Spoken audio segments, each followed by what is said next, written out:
I'm sorry, I don't hear anything. I don't know if we started the meeting. I just unmuted it. Okay. Can you hear us? Can you hear us now, Doctor? Yes, now we can hear. Okay, I just announced the beginning of the meeting. Would you please take the roll? Director Baker, Here. Director Burris, Present. Director Case. Here. Director Foley. Here, Director Mendieta Ramos, delayed. Director Moore Mukunde. Excused. Director Najib, Here, Director Owen Moore. Also excused. I thought she was going to join us, or at least To try. part of the meeting. Okay, but excused. And Director. Here. All right, we have a quorum. Are we in compliance with the open meeting law? Yes, hearing. We have one person signed up to give public comments today. Board policy A0107 states, quote, "No person may speak more than once to an issue or for a period longer than 5 minutes, except upon the consent of a majority of the district board. No more than 3 people may be heard to one side of an issue, except upon the consent of the majority of the district board. Negative public comments identifying specific personnel via name or position are not appropriate for presentation to the board in a public session." And so, Dewey Canton, would you please come to the table? May I hand out my handout? You should give them to Beth? I did give her one and she asked me to hand them out. Okay, well then- Would you like to hand them out? That way? Oh, sure. Okay. We just- After? Yeah. Yeah. We can take that in.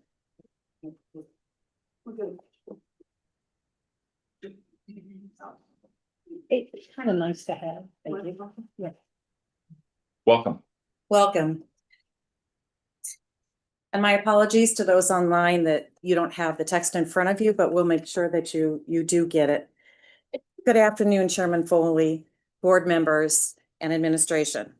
My name is Dewey Caton. I'm a part-time faculty member here at the college. I've been here about 11 and a half years.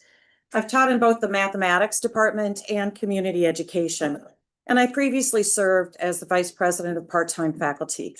A few years ago, I addressed the board on part-time faculty issues and concerns at that time. I've served on many committees, and I was the faculty lead on the new part-time faculty pay and progression program that rolled out in 2024. My remarks today will raise 2 significant matters involving the compensation of part-time faculty under the new pay system to bring them to the board's attention and request that the board open an inquiry or other action to look into these matters. Rhetorically, I start by asking the board to start a dialogue on what type of employer it would like the college to be and what type of employer it expects the college to be. I've provided in the written notes a brief overview of information regarding the part-time faculty employee group. It is the largest employee group of the college, with about 835 employees on the books at the Center for Teaching Excellence who have teaching rights. And any given fall or spring semester, about 500 to 530 part-time faculty actually teach. We're not guaranteed an assignment. I'm sure the board is familiar with a number of those approaches to the use of part-time or adjunct faculty.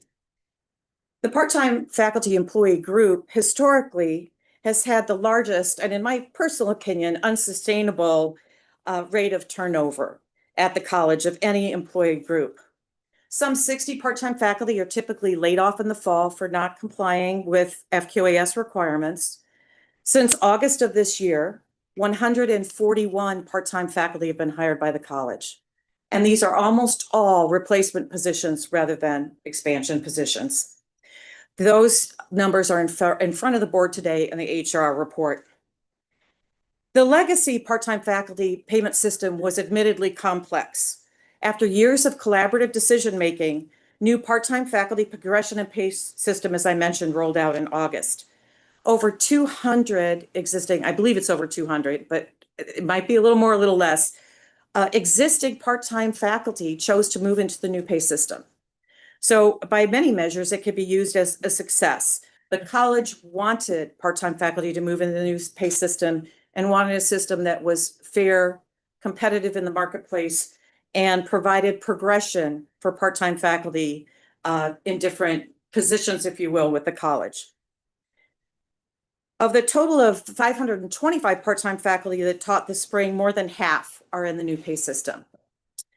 The HR report before the board today indicates that part-time faculty hiring is going to be a continuing challenge. And I quote it when I say, this year, we anticipate a higher volume of part-time faculty hires across various academic departments to meet growing student demand. We remain dedicated to transparency and accountability. Regarding the compensation and employment practices, though, however, of the execution of the new pay system, transparency, accountability, and living up to its commitments have proven to be problematic, particularly in regard to commitments made to existing part-time faculty before they made their personal decision to voluntarily move into the system. So there are two issues that I wanted to bring to your attention. There was absolutely a collaborative process of developing potential program features, documenting decisions, running those proposals up through senior leadership at the college, at the president's council on down. And there was a very good effort in rolling it out to part-time faculty, presentations, recorded, frequently asked questions, answered and uploaded, policies, and the presentations themselves and other policy documents uploaded to the portal. The information was specific and detailed. The rollout of the program, as I mentioned, went well. A lot of part-time faculty attended these meetings. They asked questions. Compensation manager was very actively involved. One key feature of the program, so this is the first issue, was to address the long-standing issue that part-time faculty who teach in the summer incur a 7% pay reduction in their hourly rate. So for example, if your hourly rate is $48 an hour, it's cut to $44 and approximately 64 cents in the summer. One key feature of the new model, in writing, provided to part-time faculty and relied upon by part-time faculty in making their decision, was the following. And I'm quoting MATC's own language. It's here on page 2. The new model has the advantage that no participating part-time faculty will incur a pay reduction for summer teaching in the current system. Part-time faculty have a 7% reduction in their pay rate for summer teaching, referring to the current program. This was addressed in numerous presentations and in the policy documents, and it was relied upon by part-time faculty in making their choice. However, in the pay period ending Friday, part-time faculty in the new system had their pay cut by 7%, along with part-time faculty in the old system. I'll be honest, I started getting phone calls and emails from part-time faculty I've never talked to, some who I know, saying, you know, what's happening? There was a commitment made to us. A review on the document of the My MATC portal now shows, as of May 24, a red line change was made by administration to that specifically policy statement to say that it's now, quote, pending review. The written presentation previously used in one of the presentation now says pending before the same comment. The other presentations and some of the other documentation has been taken down from the portal. Simply put, administration did not keep its commitment. In addition, the second issue is a serious issue with compensation for part-time faculty in the new pay system as they earn their right to progress through 3 tiers. Madison College has a similar system. Some of the other technical colleges have 2-tier systems. Fox Valley, I think, has 3. We went through a benchmarking process, both to create the program and to take the best and improve upon it. It was clearly stated that at each tier, part-time faculty would be eligible for cost of living increases in the new system. There was no mention of ranges, maximum pay, or caps in the program. The top pay entry level, if you move up to tier 3, is $57 an hour. By contrast, on the old system, you'll see that it was $62.77. However, within the last month, administration revised documents in the MATC portal, the very documents previously provided to and relied upon by faculty, and made red line changes. You have to go into Google Docs and look at the document history to see who made the changes and when they were made. Those red line changes included a pay rate at the top tier having a cap or a maximum or a top of the range. This was never mentioned in any of the information provided to existing part-time faculty. They were not aware of this position of the college if it existed at that time when they made their decision. So part-time faculty at tier 3 in the new system are viewed in the last 30 days as communicated to us as being at the top of their tier. Some of those have been with the college only 7 or 8 years. So by contrast to maybe getting to $62 an hour. I've been here 11 and a half years. I'm nowhere near 62 in the old system. So other relevant documents pertaining to this particular issue have also been taken down from the portal. So there was a range of pay for the new system provided in bargaining. I'm going to reserve further comments on that. I've mentioned the $57 an hour entry level into top 3 is now being used as a cap. But let me just say that this $57 an hour was below Madison College's tier 3 starting pay at the time that we benchmarked with them 2.5, 3 years ago. They continue to provide cost of living adjustments to their top 3, tier 3 pay rates, and we've continued to fall behind. The $57 an hour was not changed in the last 2 years before the program rolled out. So as a reminder, I've quoted here that this is not a new issue that the college has with documenting faculty compensation policies, practices, and procedures. There's an open issue on the audit meeting for February 5 of 2025. I've cut and pasted it here. I'm not going to read it. But the issue is the lack of overall description of compensation process for faculty. And it's an open issue, been pending since 2017. I have some closing remarks as to what it was like to be a part-time faculty in 2017. I could see class and step. I could see a written policy. I could see what it took to change lanes and that kind of thing. And that kind of description and so on sort of became obsolete. New information was not terribly well provided. And it's still an open issue, as you see, as concerned by the audit committee. At least in 2017, there was a clear description. I'm going to give you one more minute. Yeah, and I have, just 1 second? Yes. I'd like 1 sentence. We're at a loss as to what happened in the last 30 days and how there's been this disconnect with the program as it rolled out and as it's being implemented. We're asking the board to open a new oversight and investigation matter into this, or to add this to a pending board committee, subcommittee, or audit committee, and provide Local 212 the opportunity to address that. Thank you very much. Thank you. Yeah. Thanks. The board will not be responding to any matter in adherence to the state of Wisconsin open meetings law, which prevents a governmental body from discussing any specific item that was not publicly noticed on the agenda.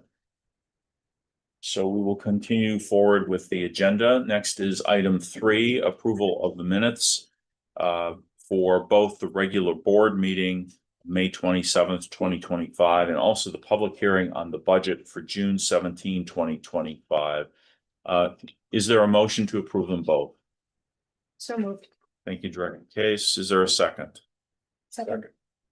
Director Pence, thank you. So we have a motion by Director Case, a second by Director Pence to approve the minutes. Is there any discussion about the minutes from either of these meetings?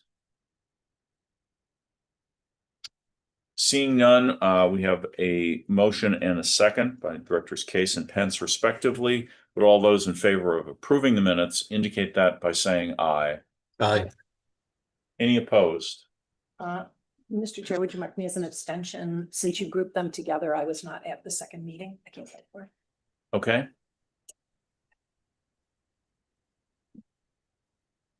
Any other abstentions? All right, the motion is approved.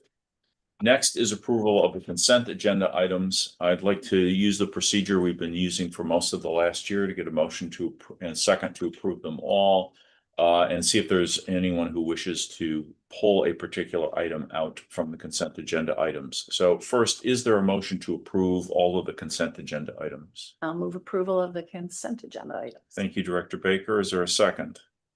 Second. Thank you, Director Mendieta Ramos. We have a motion and a second. I'll just run through them in order. Are there any comments or questions about item 4A, the bills for May 2025? Seeing none, are there any comments or questions about the financial report for May 2025? Seeing none, are there any questions or comments about the human resources report? Seeing none, are there any comments or questions about the procurement report? Are there any comments or questions about the construction report? All right, we have a motion by Director Baker and a second by Director Mendieta Ramos. Would all those in favor of approval of the consent agenda items indicate that by saying aye? Aye. Any Aye. opposed? Any opposed? The motion carries. Thank you. Next is board action items. First is resolution F0363-06-25, authorizing the sale of $1.5 million of general obligation promissory notes, series 2025-2026A of Milwaukee Area Technical College District, Wisconsin. Is there a motion to approve the resolution? Mr. Chair, I'll move approval of 5A, resolution F0363-06-25. Thank you. Is there a second? Second. Thank you, Director Case and Director Burris. Mr. Fisher, you want to come up and tell us about this? Welcome back. Thank you. Good afternoon, everyone. So first, financing of the 25-26 fiscal year. For the last 2 months, fortunately, we've seen rates kind of settle in from where we were in April. Especially the shorter term rates, the 1 through 5 year type rates, we've seen them come down. Longer term rates continue to be stubborn. You know, we've seen some of that with the mortgage rates, etc. But fortunately, with your financings being shorter in the 1 to 5 year type range, we've been seeing lower interest rates over the last couple of months. So let's jump right in. Page 2 of the presentation, we received 5 bids this morning, with Loop Capital Markets being the low bid at 2.99%. Last month, we received a 3.16%, and back in February or in April, it was closer to above a 3.5%. So we've been seeing that trend coming down, which is nice to see, and you know, to be under that 3% type range for your financing is great to see. Page 3. Quick issue summary here. So general obligation promissory notes, series 25-26A. The amount of this financing, $1,500,000, will close July 10th of 2025. Maturity is June 1, 2027 to 2030. First interest payment, December 1, 2025, non-callable. Moody's did affirm the AA1 bond credit rating, and again, Loop Capital at a 2.99%. So working with Paul, Eva, and their team, we've updated the long-term financing illustration. So just kind of showing you now the new fiscal year, the next several issues that we have coming up over the next 12 months. We've also got some funds being applied to help manage the levy. And on the right side of the page, we continue to work with the team and making sure we hit those targets that are set by the board. The next 2 issues that I just want to quick comment on because of the organizational meeting, and then You're not gonna believe what happened. Tell me everything. we're going to be doing a parameters resolution, meaning that we're going to be jumping into the market to complete those and ultimately getting sign off from an authorized officer for those particular sales. So for the That's next our finance, next resolution, so we'll be yeah, getting so to- we can jump into that in a little bit here, but parameter resolutions for the next 2, so you get a little breather from seeing me for a couple months. Are there any questions? Director Baker? Same question I always have. Anything different in the narrative? Nope. Thanks. Any other questions from the members of the board in the room? Any questions from the members of the board online? Okay, being none, thank you, Mr. Fisher. We need a roll call vote. We have a motion by Director Baker and a second by Director Case. Would you please call the roll? Director Burris, Cannot hear you, Director Burris. Aye. Thank you. Director Case, Aye. Director Mendieta Ramos, Aye. Director Moore McCundy, He's excused. Director Najib, Aye. Director Owen Moore, Excused. Director Pence, Aye. Director Baker, Aye. Director Foley. Aye. Resolution passes. Thank you. Next is resolution F0364-06-25, authorizing the issuance and establishing the parameters for the sale of not to exceed $1.5 million of general obligation promissory notes, series 2025-2026B of Milwaukee Area Technical College District, Wisconsin. Again, is there a motion to approve this resolution? Director Mendieta Ramos, is there a second? I'll second. Thank you, Director Baker. All right, we have a motion and a second, and Mr. Fisher, I cut you off, so this is to allow you to sell bonds even though we don't meet in August. Is that a quick summary? That's a quick summary. In July, we're gonna be jumping into the market probably. We're targeting July 10th for this type of financing. But that's exactly the reason why, because you're not. Okay, any questions about this from the directors in the room? Any questions from the directors online? Seeing none, we have a motion and a second from Director Mendieta Ramos and Director Baker respectively. Would you please call the roll? Director Case, Aye. Director Mendieta Ramos, Aye. Director Moore McCundy, Excused. Director Najib, Aye. Director Owen Moore, Excused. Director Pence, Aye. Director Baker, Aye. Director Burris,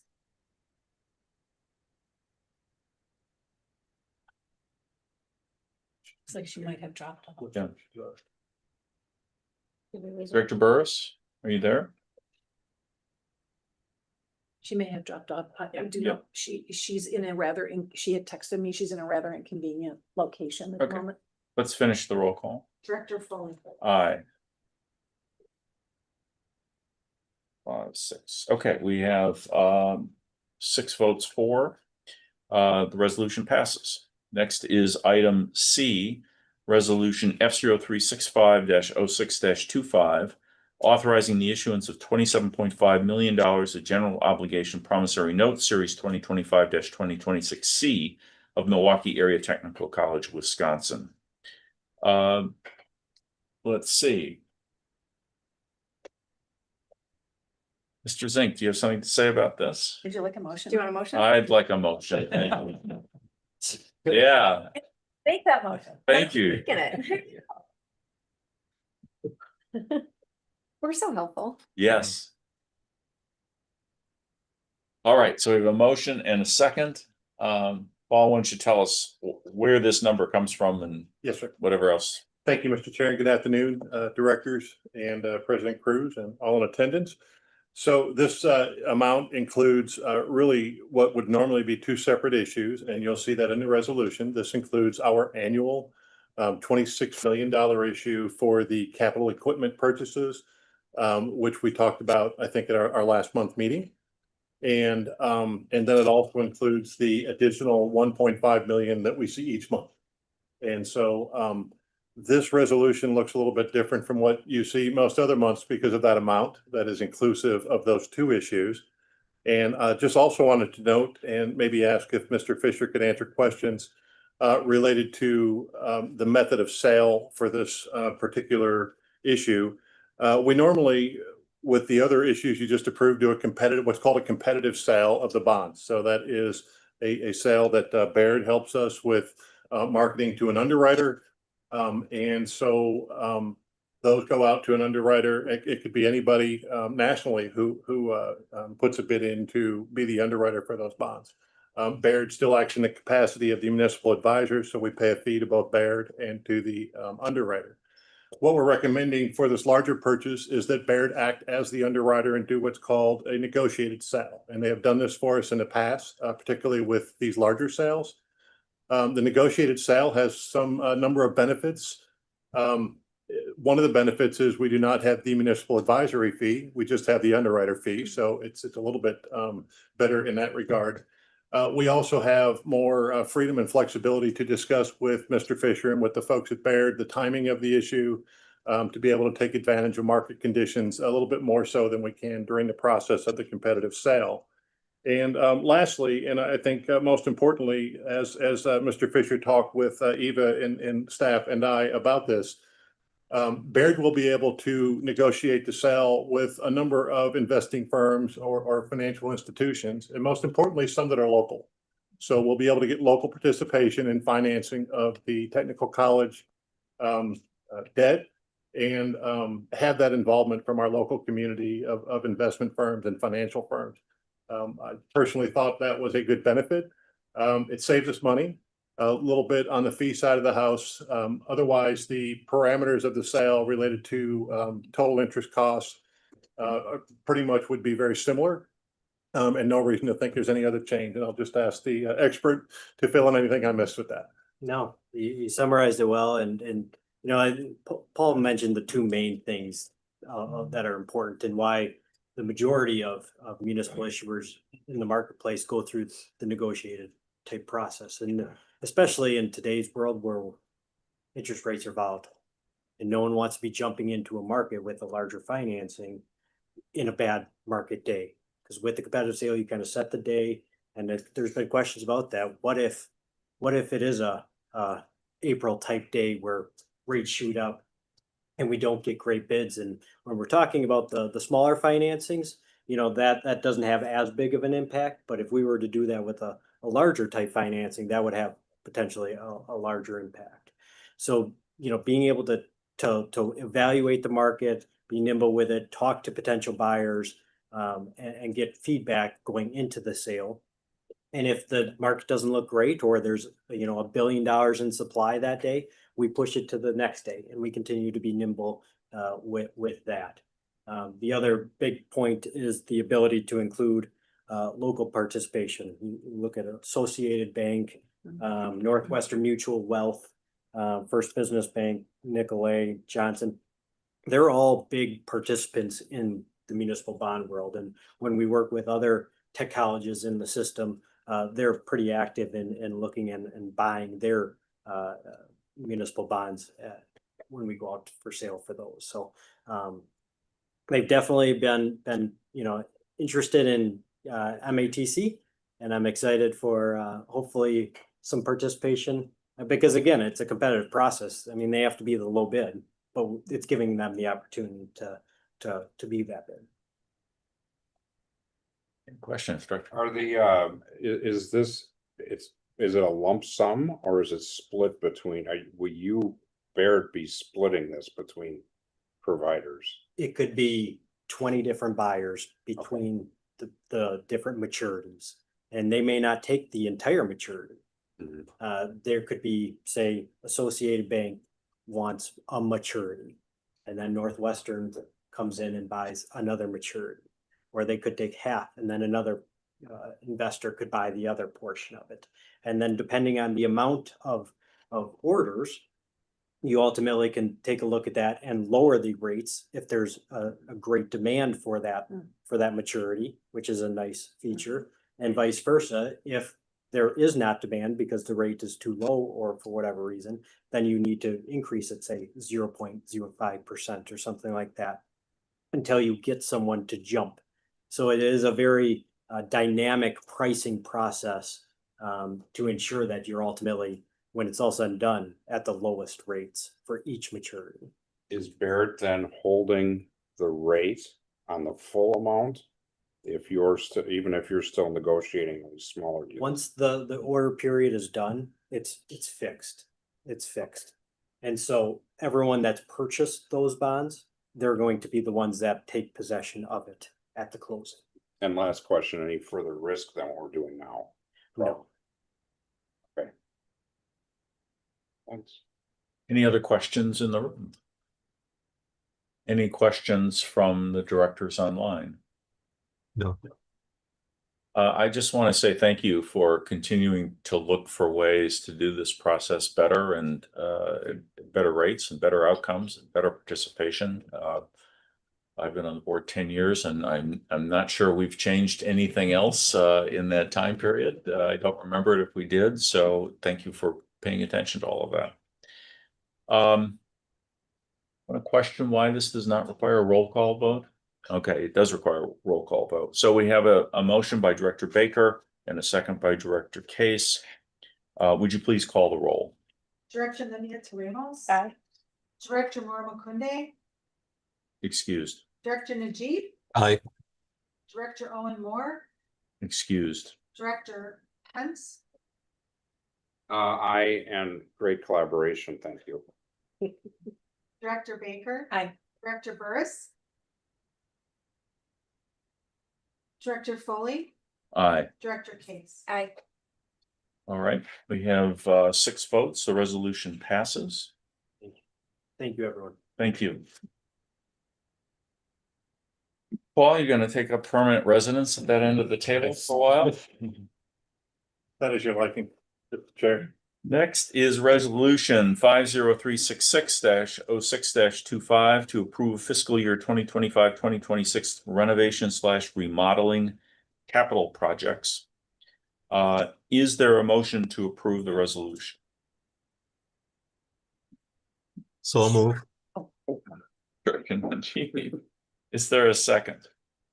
I'll second. Thank you, Director Baker. We have a motion by Director Najib and a second by Director Baker. Paul, why don't you tell us about this? Thank you, Mr. Chair. Once again, the capital renovation, remodeling, capital projects budget we reviewed at the May meeting. You may recall before that meeting, there was a video. Mr. Johnson, who is here in the room to help answer questions if you have any, presented a video presentation with a good level of detail and discussion of those items. And then we presented them also in session at the May meeting. I do not have a new presentation for you, but happy to answer any questions should you have them. Any questions in the room? Mhm. Any questions from the directors online? All right, again, do we need a roll call vote for this? No, okay. We have a motion from Director Najib and a second from Director Baker. Would all those in favor of the resolution indicate that by saying aye? Aye. Any opposed? Any abstentions? Resolution passes. Next is resolution F0367-06-25 to approve the 3-year facilities plan. Is there a motion to approve? Aye. Director Pence, is there a second?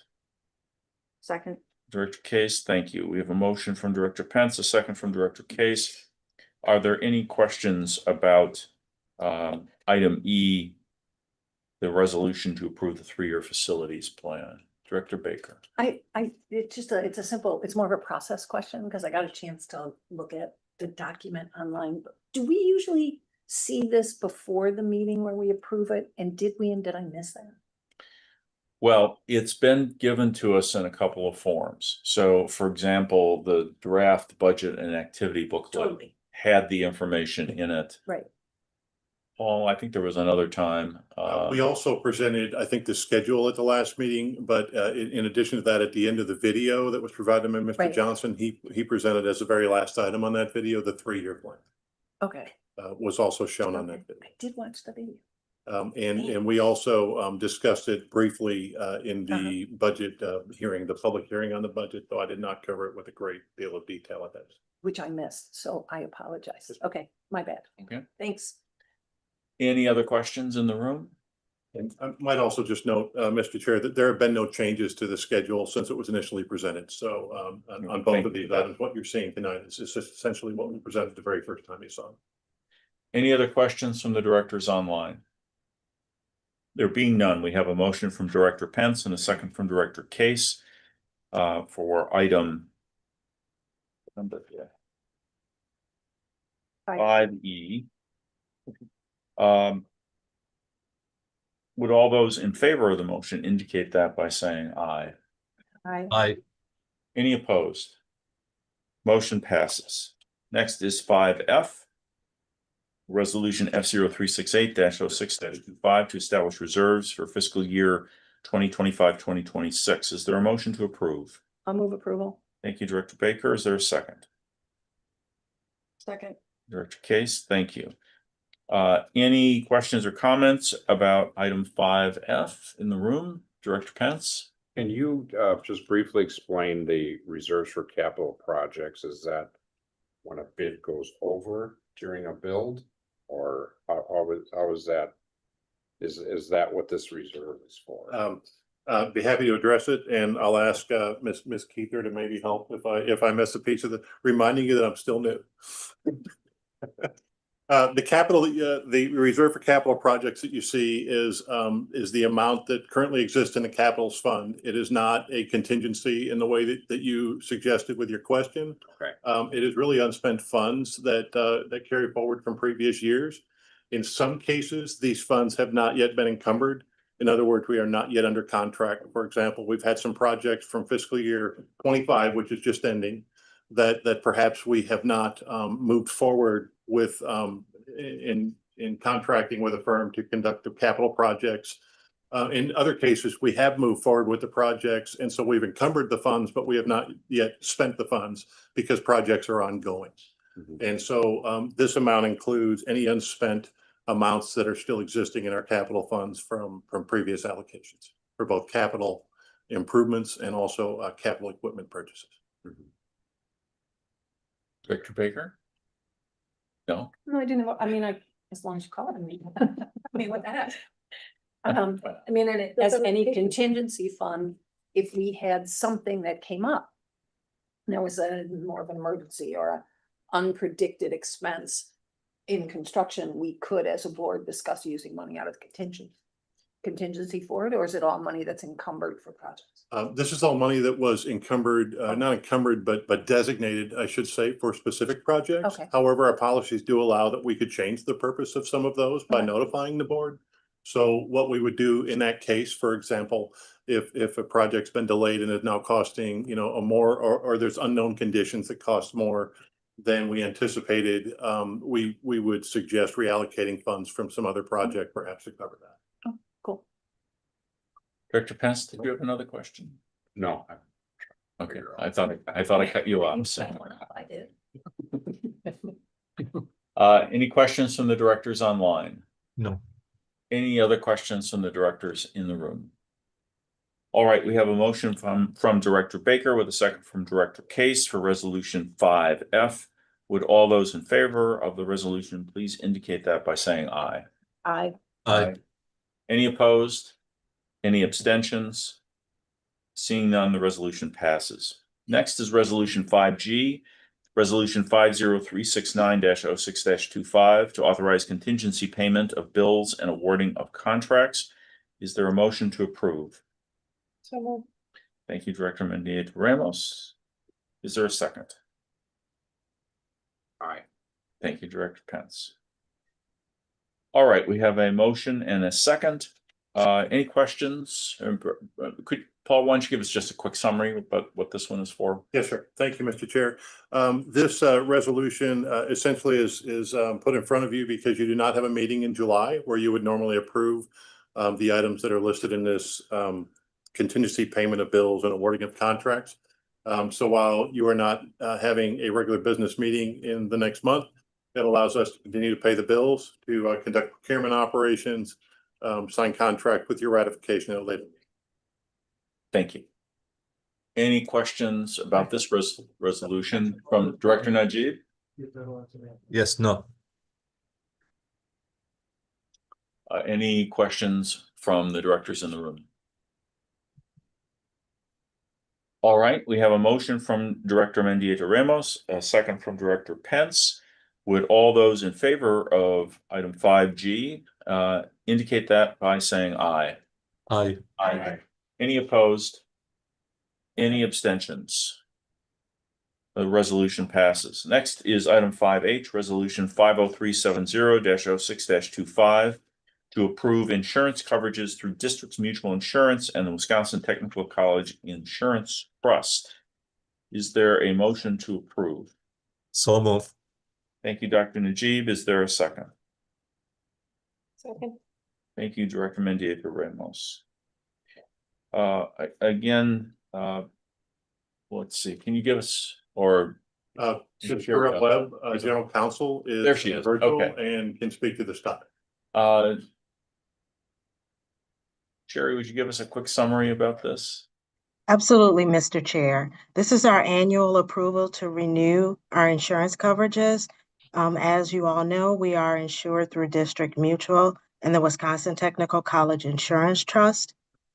This year, there is one additional endorsement that we are covering, and that is for a bus. It is my understanding that in approximately 2022, 2023, the board approved the purchase of a bus. And now that has come up as one of the purchases that we will be making in the coming year. And to ensure that we did include the cost of that endorsement in our upcoming budget, we did go out and get a quote from District Mutual, and that is what you see. We are experiencing just over $180,000 increase in our coverages. The only coverage that did not increase was our cyber insurance. Thank you. Any questions about this item from the directors in the room? Any questions from the directors online? All right, thank you. We have a motion by Director Najib and a second by Director Mendieta Ramos for item 5H. Would all those in favor indicate that by saying aye? Aye. Aye. Aye. Aye, Director Pence? Aye. Any opposed? Any abstentions? Being none, the resolution 5H, item 5H passes. Next is resolution 50371-06-25 to approve compensation recommendations for administrators and staff. This is item 5I. Vice President Bonds and Vice President McColgan. Would you tell us about this, please? Yes, the first resolution, and thank you for having us here this evening to explain the base wage rate increases that are in the resolutions. The first, I'm sorry, I'm gonna interrupt you because my ever-present help Parliamentarian. has told me that I forgot to ask for a motion on this one. So is there a motion to approve item 5I? So move. There you go. I'll second. We not only have, the motion, but we have people fighting over the opportunity to make it. All right. Please proceed. thank you, Mr. Chair. So the first resolution is for the administrators and staff, and it is a resolution that provides for a base wage rate increase for employees below the maximum of their salary range equal to 2%.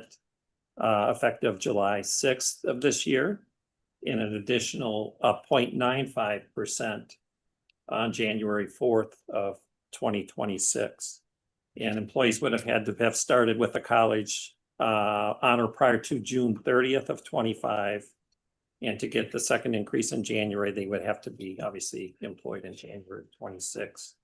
For employees that were hired on June 30th, 25 or before, and if they have a base wage rate above the maximum with their salary range, the increase in July would be 1%, and the second increase in January would be 0.25%. And we feel the ranges, the integrity of the ranges is important. We increased them in July of 2024 for non-faculty by 3.5% and for faculty by 5%. All right, we'll do these resolutions one at a time. Any questions about item 5I, first resolution? Any questions from the directors online? No. All right, again, just to confirm, we don't need a roll call for this, is that right? Okay, so we have a motion from Director Najib and a second from Director Baker of item 5I. Would all those in favor of the resolution indicate that by saying aye? Aye. Aye. Any opposed? Any abstentions? Resolution is passed.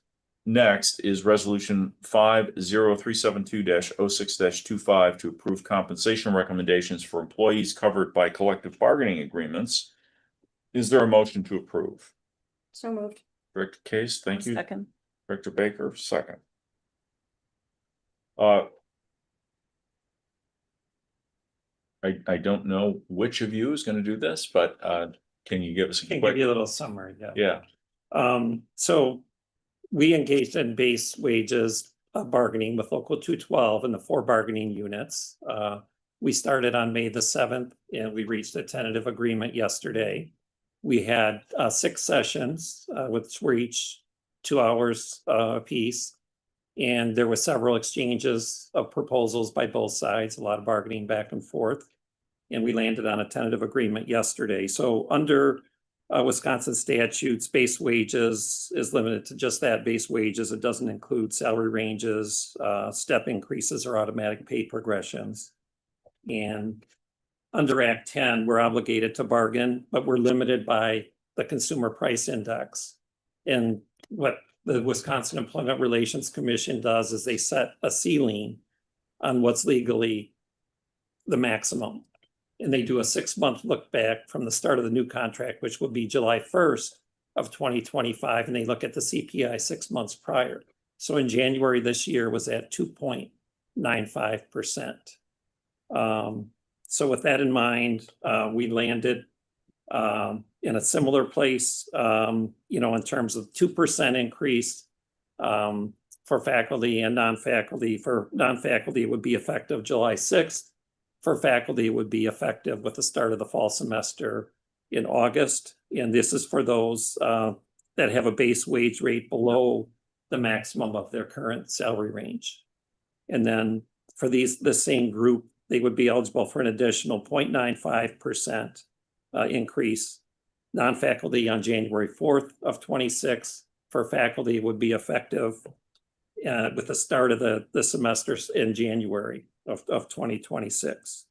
And there was an additional stipulation in there in terms of part-time faculty under the new structure. The said increases couldn't take them above their tier rate. So if I'm in tier 1, which is the minimum, I wouldn't be able to go over the next tier, the tier 2 level, until I met the requirements in terms of education and so forth. We would take you up to that minimum, but we wouldn't take you beyond that of the next step, because that's a new structure that was put in fall of 2024, and there's education requirements, other requirements you have to meet to progress through the range. With respect to faculty that were at or above the salary maximum, and also non-faculty, they would get a 1% increase in July. Faculty would get theirs in August. And then likewise in January or the start of the spring semester, there would be an additional 0.25 increase for those faculty, and the same stipulation with tier 1 and tier 2 part-time faculty would also apply. So we felt pretty good about negotiations. There was a lot of back and forth. I think both parties bargained in good faith. And I think we landed in a good spot. Now, in terms of the cost for all employee groups, our finance, Paul Zink advises that these increases would cost the college approximately 3.4 million. And then with FICA and WRS cost, and on top of that, it's another 16% or so, takes it to about 3.9 million. So that would be the budget impact for fiscal year 25-26. any questions from the directors in the room? Any questions from the directors online? No.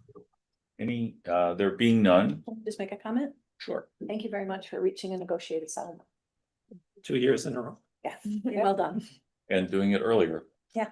That's really appreciated, both the administration and local 212 and the others. It's great to have that all done. All right, so we have a motion from Director Case, second from Director Baker for item 5J. Would all those in favor indicate that by saying aye? Aye. Aye. Any opposed? Any abstentions? Resolution passes. Thank you. Thank you. Next is resolution, item 5K, resolution 50373-06-25 to adopt the fiscal year 2025-2026 budget. Is there a motion to approve the budget? I'll move approval.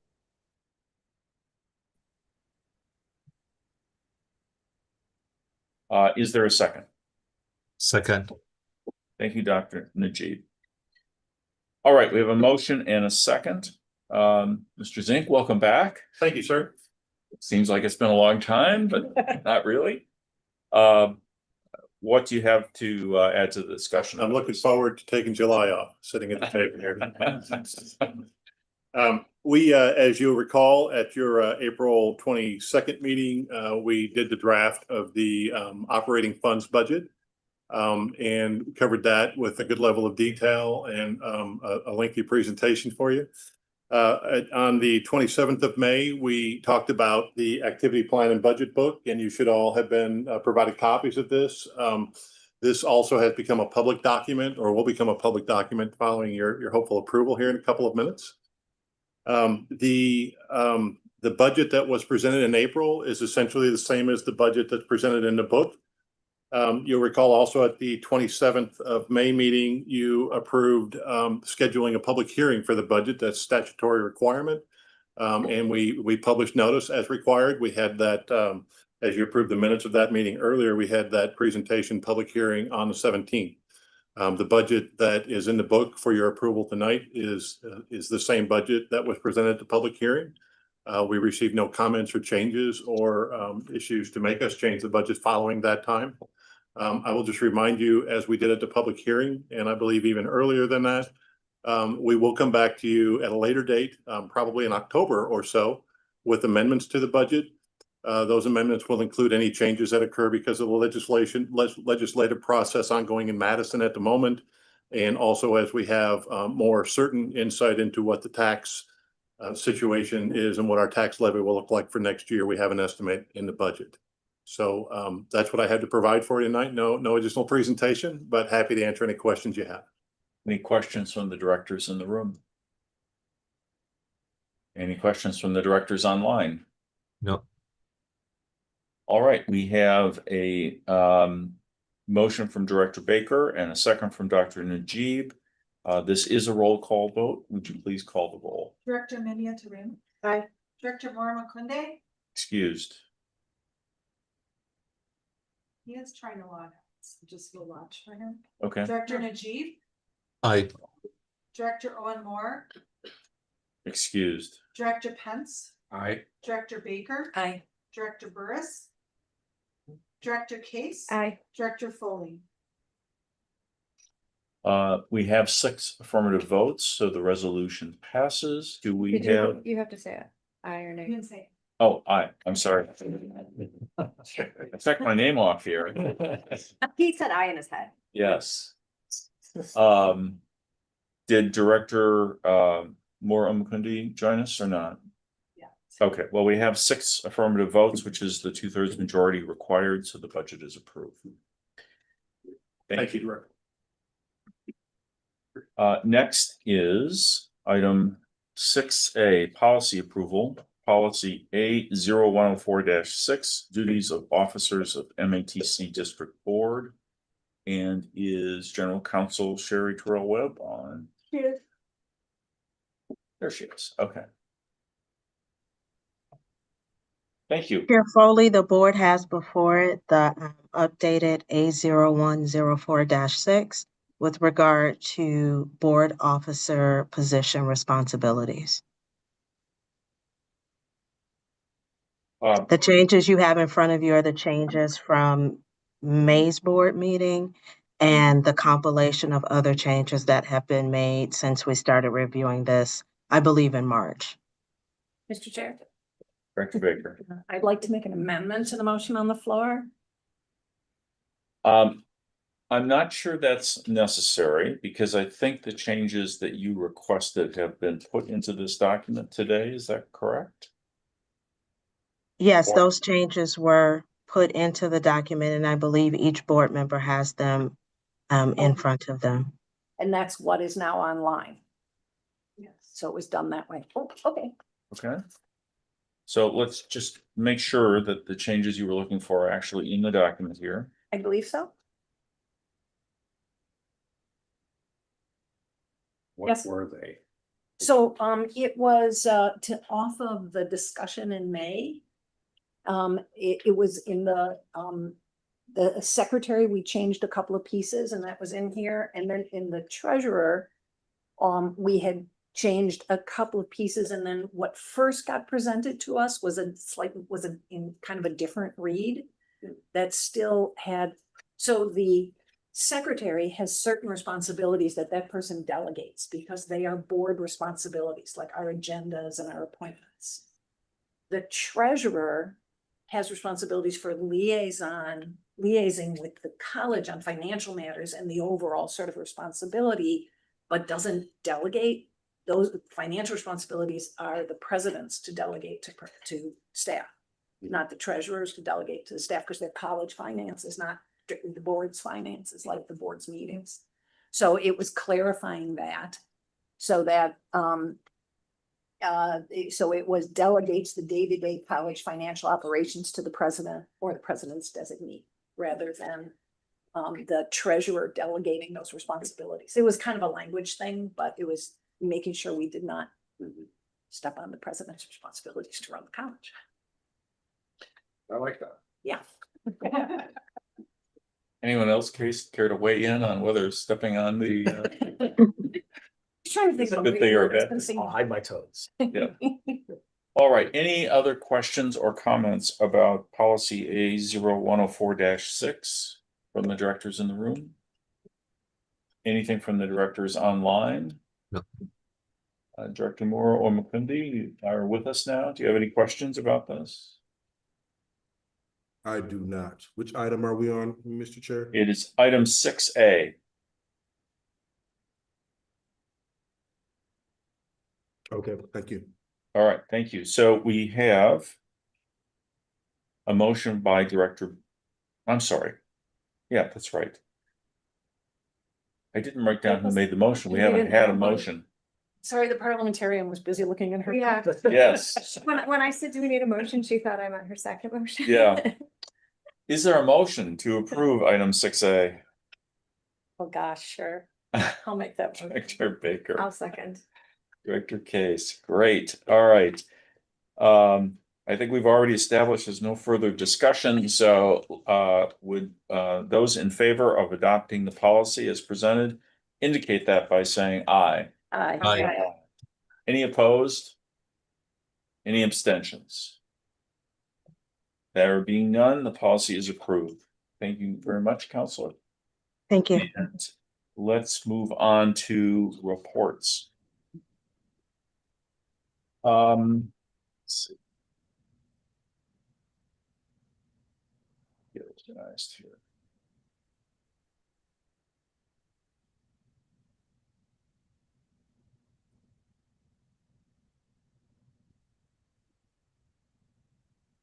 All right, the first is the chair's report, and under that heading, we're going to hear from Vice Chair Pace about her liaison with the foundation. Sure. So I have District Board Liaison Report. The MATC Foundation Board met May 12th for their annual meeting. At this meeting, MATC Foundation President Chantel Bird recognized the work of outgoing board member Jamie Berger, who was resigned from the board after moving out of the area. Jamie was instrumental in helping MATC establish the Uniquely Abled Academy for individuals with autism to pursue careers in computerized numerical controls, CNC machining. She personally raised tens of thousands of dollars from colleagues, associates, and friends to expand this California-based company to Milwaukee. Dr. Cruz provided a summary of the year's accomplishments at MATC, which includes completing a new strategic plan. In the coming year, the MATC Foundation will do a strategic plan process to align with college priorities like it has done in the past. As the college's philanthropic partner, the MATC Foundation exists to build public-private partnerships to advance MATC's strategic priorities. The board elected officers for the 2026 fiscal year as follows. President, David Megna, an MATC alum and Senior VP, We Energies. Vice Presidents, Danielle Bergner, attorney, Hall Redner. Julie Ebert, retired partner, attorney, Quarles and Brady, LLP. Matt Partridge, CFO, South Region at Freighter Health. Treasurer, Preston McGlory, VP of Global Tax, Molson Coors. Secretary, Jamie Hurtado, President and Founder, Intech. The board elected 2 new members to a 3-year term, Trevor D'Souza, Senior VP, Associated Bank. Layla Valters, VP Enterprise Compliance, Chief Compliance Officer at Northwestern Mutual. The board approved its 2025-26 budget. The foundation budget includes providing $4.5 million in student scholarships, $200,000 in student emergency funds, and $900,000 in program expenses used mostly to fund student-facing staff on special projects funded by public-private partnerships. The fundraising goal for 2025-26 is budgeted at $3 million based on analysis of the donor pipeline. The budget also includes conservative projections for endowment and asset management due to the financial uncertainty of the current market. Finally, the board celebrated the last board meeting of Laura Bray, who for 8 years has served as the Vice President, College Advancement and External Affairs, and the Executive Director of the MATC Foundation. Charged with the goal of aligning external relations and philanthropy to improve the reputation of the college and to increase giving to the college, Bray led 706% increase in donations in partnership with the college's president and an active board of directors at the MATC Foundation. She helped create a new scholarship program, contributing 532% increase in the amount of scholarships awarded through programs like the MATC Promise for Adults, MATC Chakota Scholarship, and Freighter Memorial Hospital Scholarship. She is unable to attend today, but district board members have been invited to a farewell celebration next week. And that concludes my report. Thank you. Any questions for Director Pace? All right. I've done this again. Next is, you should all have in front of you, and I hope you've had a chance to look at the board self-evaluation. I'm going to invite some comments, and then I have a couple things that will probably tie into some later matters. Any comments about the board self-evaluation?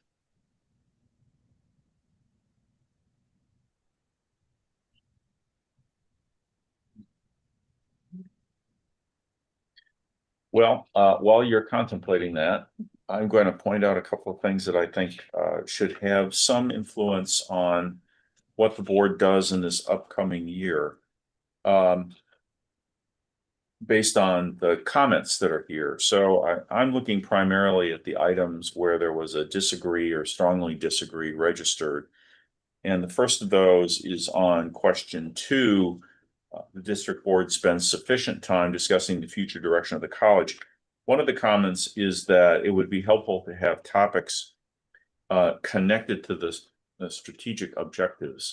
I think that's a really good suggestion for us to be asking ourselves at every board meeting in this next year. How does this tie to this new strategic plan that we've just adopted? And similarly, there's a comment, the current strategic planning process helped this year, but the board can find more opportunities to engage in these types of discussions. I think those are both consistent and really good ideas. The next one is a little vague. It's question 5. The district board's decisions and actions demonstrate knowledge and understanding of the educational, social, political, economic, and environmental needs of the community. And there is a mostly, some of us do, some of us don't, and there's room for improvement in this area. So I think there's more than one that doesn't agree entirely with that generalized statement. And I think that's something we need to ask ourselves in kind of a structured way. We should put it on the calendar somehow and say, you know, what are you doing? What do you need to do? What can we offer you as a board member to have a better understanding of these issues? I'm going to skip to question 7. This is about understanding the college's educational programs and services. And again, 2 overlapping comments. One is the current emphasis on high-level governance has removed us from the hands-on contact with curriculum and students. We should find a way to improve that. The next one begins, the board could use more understanding in this area. Again, I think as we look at our calendar of events and talk about board retreats, perhaps we should keep this in mind. We need to find a way to connect more with the actual curriculum and the actual students. I think those are the ones that I thought were most important to highlight, but obviously please read them all. Are there any other comments or questions, Director Baker? You know, it is sort of interesting, the ones where, you know, I mean, by and large, most people on the board felt it, you know, didn't. Most people on the board felt things were, they agreed or strongly agreed with the statement. But it is interesting that the ones where people were not as comfortable agreeing or made comments on have less to do with our business side and more to do with what I consider our mission. Yeah, educating students, our knowledge of the community, or educational needs in the community. And so, you know, there's a little light bulb that could go off there for all of us. And to, you know, we, because of comments of one of the board members at our meeting, I think last meeting or 2 meetings ago, some of us got tours of the dental hygienist program. Maybe things like that can be helpful. I know in the past, there were times where the board actually met on different campuses, which made us accessible to more people to actually see the faces of and whatever. And I think got board members to see what was on some of the different campuses. So, you know, I think there might be some things that we could think about going forward that wouldn't strain the, you know, people who are on the board who are mostly working professionals, a few of us not, and have very busy lives, but, you know, would be able to fit into people's schedules that might improve that. Thank you. Any other questions, comments in the room? Any questions or comments from the directors online? All right, next, the District Boards Association is soliciting nominations for the 2025 Wisconsin Technical College District Boards Association Awards. Each year, the DBA recognizes individuals and business leaders in the state who exemplify the very best of Wisconsin's technical education system and colleges, along with partners in our communities who promote the value of a technical college education. The individual awards include Distinguished Alumni of the Year, Board Member of the Year, Technical Education Champion Award, the Media Award, and the Longstanding Board Member Award. We haven't actively participated in these nominations for a while, and so I'd like you to think about these specifically. And if you have someone you'd like to have nominated for consideration, send me that name by July 14th, which is the date of our organizational meeting, so that I can get those nominations in the 21st, which is the deadline. Okay. If you need more information about what those individual awards are about, let me know and I will get that to you. Next, our organizational meeting will be on Monday, July 14th at 4 p.m. The meeting will be held in person, and we will elect officers for the next fiscal year at that meeting. I will also put on the agenda for that meeting a discussion of what board retreats, retreat topics we want to consider doing in the next year. We could do a presentation on the 14th in conjunction with that meeting, for example, about the Higher Learning Commission requirements that we have all heard about. We've been through something like that similarly. Our new board member needs it. I'm not sure we do. So there might be topics that are more apt, more appropriate to the board as a whole. Again, I'd like to have a discussion at that meeting about how many retreats do we want? What topics do we want to cover?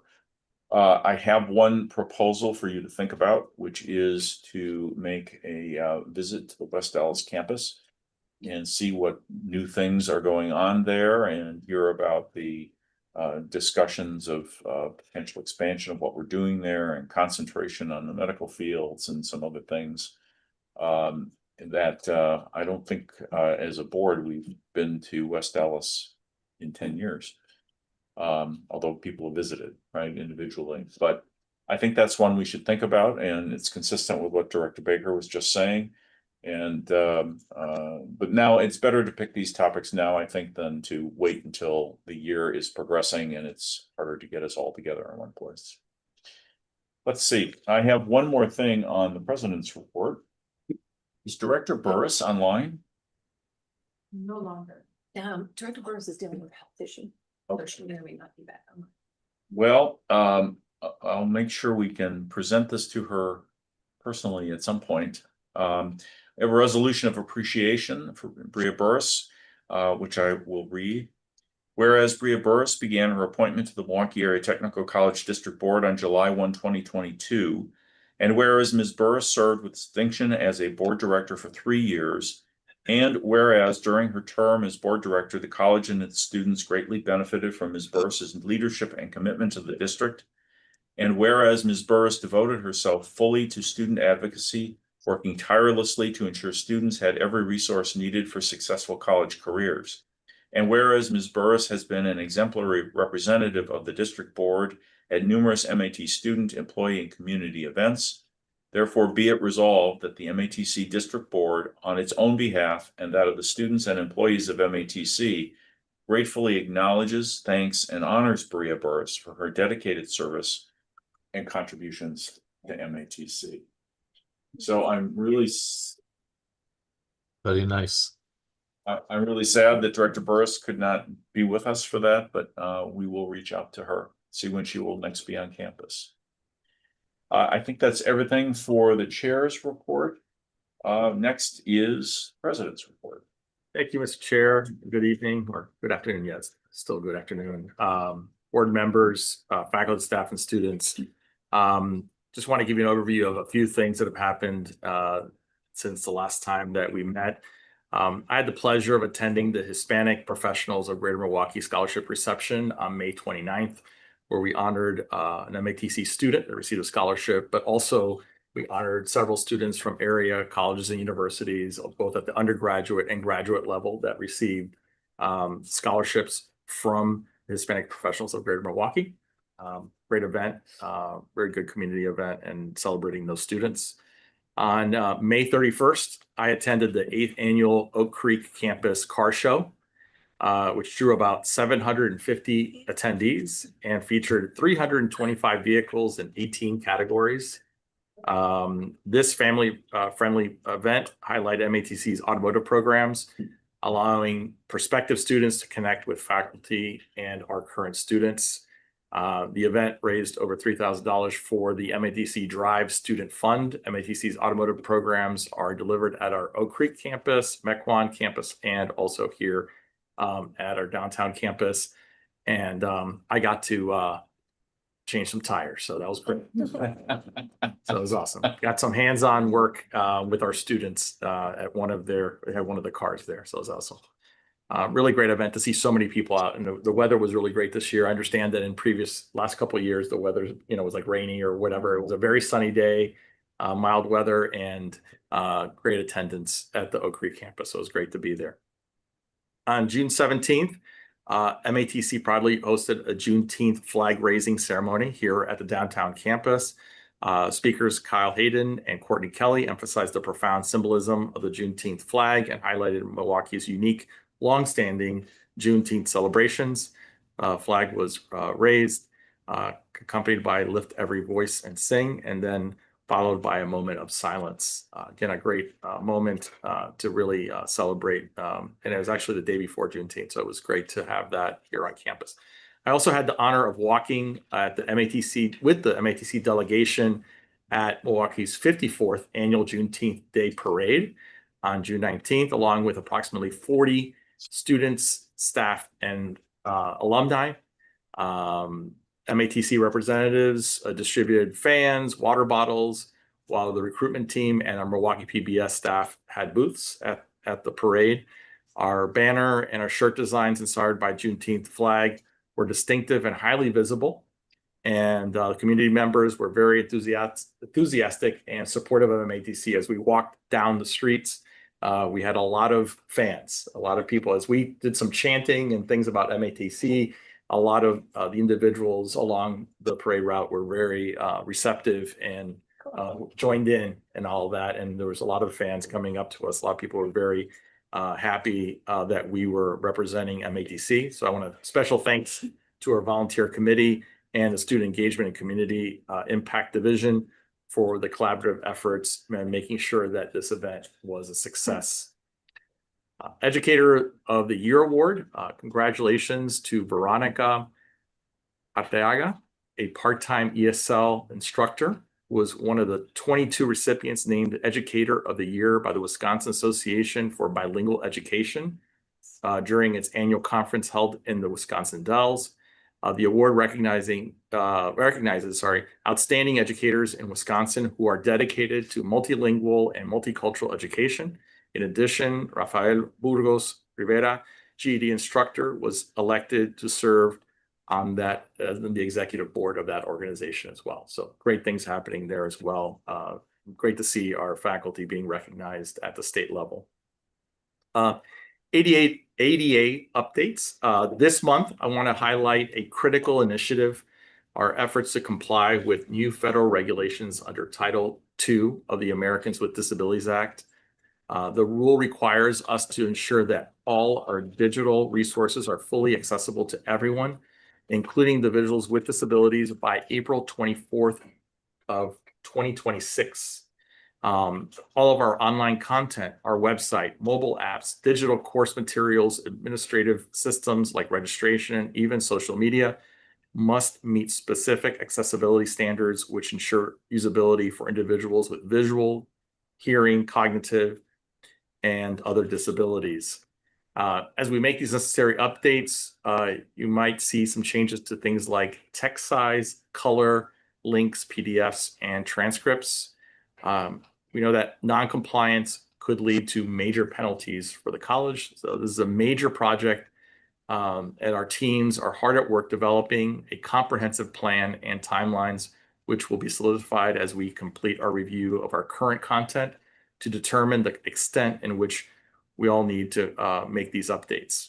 Our internal auditor will be working with the team to help create action plans and timelines to completion, and we will provide the board with updates as we reach certain milestones through this process.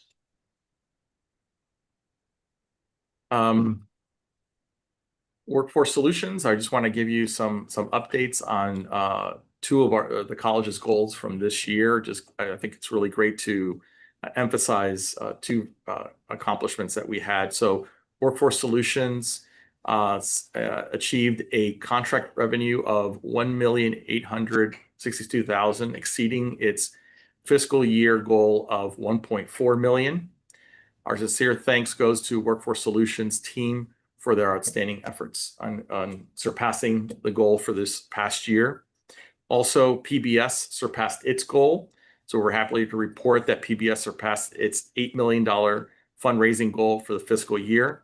So I want to thank Vice President and General Manager Beverly Hamlet and her team for their outstanding efforts in surpassing their goal as well. On another note, on June 12th, the House of Representatives passed a rescission package to eliminate federal funding for public media in a very close 214 to 212 vote. 4 Republicans joined all Democrats in opposing the measure. The Senate has not yet acted on that package, and we encourage the public to contact their senators and urge them to protect public broadcasting. And I know that Ms. Hamlet will be giving us a little bit more information about all the efforts that our local PBS station and her team have been doing in the last several months to make sure that we are protecting the funding that we are currently receiving from the federal government to make sure that we continue doing what we're doing with our PBS station. Laura Bray, as you know, it was mentioned before, Vice President of the College Advancement and External Communications and Executive Director of the MATC Foundation, is departing MATC on July 3rd to become the President of the UWM Foundation. So congratulations to Laura. And we know that already so many things that she's done here at the college in the last several years since 2017. The things that how much money we've raised as a foundation, and all the students that have been helped through her efforts and efforts of the foundation to get there. So our deepest gratitude for her immense contributions and wishing her the best in her new endeavor. And we are so confident that we're going to build on the success that Laura has established here at the college, and to ensure that and to make sure that we have uninterrupted progress during this period of transition. I've appointed Ginny Finn to serve as acting executive director of the MATC Foundation. I think that Ginny was here a little earlier today. I think she left a little while ago, but again, congratulations to her on that appointment. And Mr. Chair, that concludes my report. Thank you. Any questions from the directors in the room? Any questions or comments from the directors online? All right, thank you very much. Thank you. Next is the treasurer's report. Right. Our audit advisory committee met on June 11th. We had pretty full house. Dr. Cruz, Dr. King, Paul, Sherry, Evas, Sue Jarvis, France, Ryan Kubik, Katie Hoffman, Dennis Butler, Sharon Johnson, and myself. Our external audit partner, Paul Franz, joined us and reported in on our external audit update, which comes into, which collaborates with the internal auditors. And they will start the planning meeting in June, followed by final field work in September. The audit scope remains like previous years, and the team will continue to review executive orders for potential impact. The goal is to complete and present all boards before Thanksgiving, all of factors like, I believe the foundation had changed their audit provider, and they wanted to collaborate a bit on that. And any data from the state of Wisconsin may affect the timeline. Sherry provide an overview of MATC's conflict of interest process and describe the changes being implemented for fiscal year 26. Paul provided an update, which was great, that he had noticed that the status of the committee members' terms, and mentioned that he would contact each of them to discuss their interest in continuing their terms towards the end. I'd like to also personally thank them for their dedication to the committee and assisting MATC. That's Katie Hoffman from Riley, Penner and Benton, Dennis Butler, the controller from Marquette, and Sharon Johnson, CFO, VP of Administration at Gateway. Brian then presented the internal audit update covering projects on deferred maintenance, workers' comp, the ADA compliance that Dr. Cruz just mentioned. Additional risks discussed include cybersecurity, organizational culture, chemical hygiene, financial aid, and compliance. Brief discussions were held on the fiscal year 2025 audit plan, audit results, audit follow-up, and action plans. The advisory audit committee charter was, the current committee charter was reviewed, and Brian was confident that the committee had met its 2025 financial obligations. Potential updates to the charter were discussed with a recommendation to defer feedback until our board completes a review of how we're going to structure what would happen with this committee. And again, after doing this for a year, I had talked to you, Mark, a bit about, I'd like to recommend that the chair position be an administrator to get more continuity within the, within the meetings, because if we have board members going in and out, there's certain agenda things, there's projects that go in and out for certain lead time kind of a thing. So I kind of volunteered someone to help out with that, Paul. Then additionally, whichever board member goes into this would be a committee member with or without voting rights, according to what we decide. And I still suggest pairing the function with the treasurer, because you're talking internal and external auditing situations. So that's the end. We can discuss it at some point or before the next meeting, and then that would then trigger them to finish the committee charter from there. So, Thank you. Any questions for Director Pence? Any questions or comments from the directors online, Dr. Najib? No. No. All right, thank you very much. Next is the report from Debbie Hamlet, the Milwaukee PBS General Manager. Welcome, Debbie. Hello, Thank you too. how are you? I'm gonna take you on a little journey back to March 1st, where we first had an inkling that funding would be rescinded at some point. And I wrote a message to members through our member magazine about the value of PBS, because that's all we knew at that point. And that would have gone out in February, so for March. March 14th, House and Senate approved a continuing resolution for fiscal year 26-27. How far we've come. It was approved and it was taken away, but it was approved 2 year in advance for appropriation for public media. March 20th, we launched trusted, valued, essential message points on our webpage, online, on our social platforms, and throughout 3 of our channels that we can load with our own local stuff. That would be Create, 10, and 36.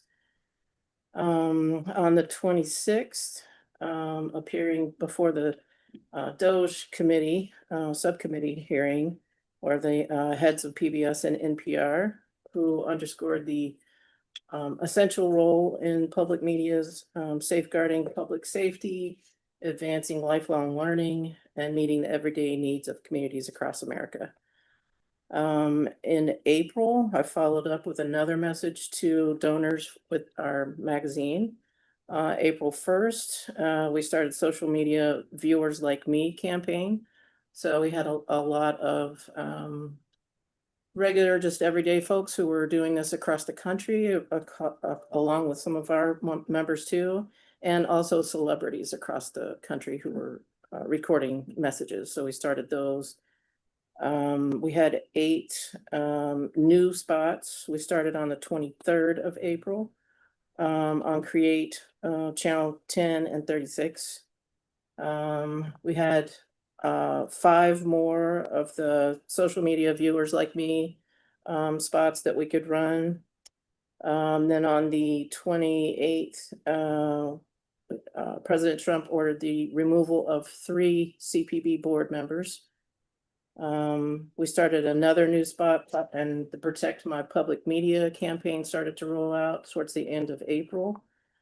DOJ attempted to have someone assigned to CPB.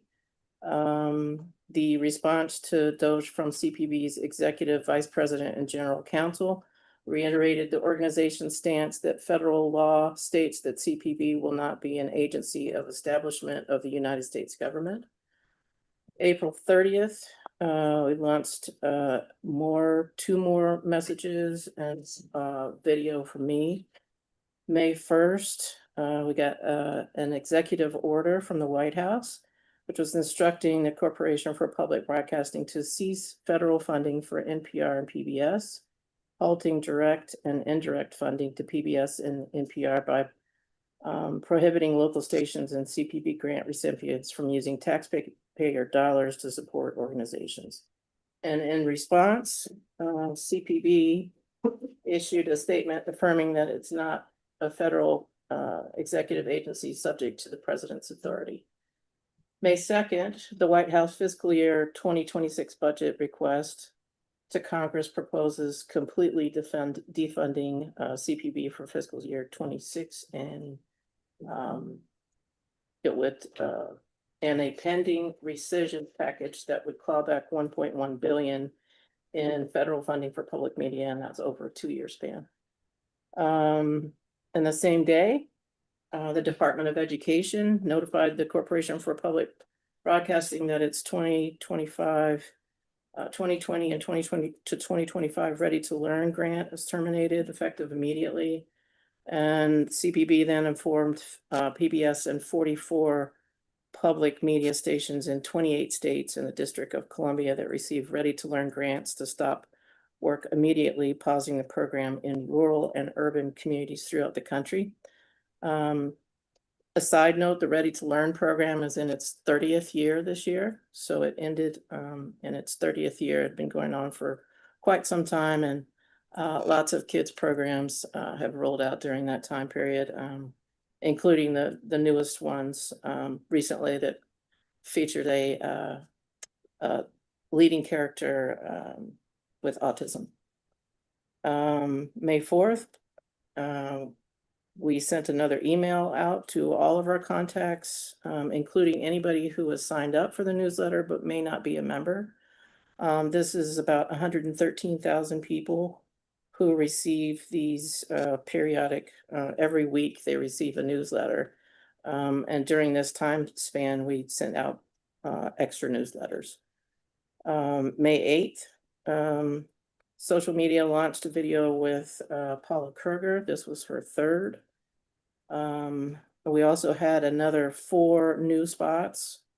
So by the end of May, we had 24 spots in rotation across 3 channels.